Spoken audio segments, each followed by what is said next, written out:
सासू नणंद जाऊ सगळं सांभाळलं असतं, फक्त हे धड पाहिजे होतं, हे धड. खरंय माऊली सांगतात, नवरा जर सावसाला असेल, नवरा जर चांगला असेल, नवऱ्याने जर धीर दिला तर बाई सगळं सासूरवास सहन करते.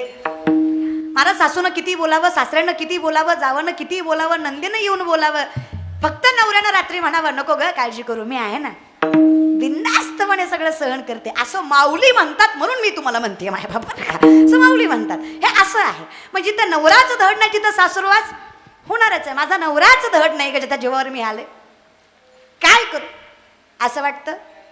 सासरा गावी गेलाय, आता सासरा कोण, सासरा म्हणजे दंभ.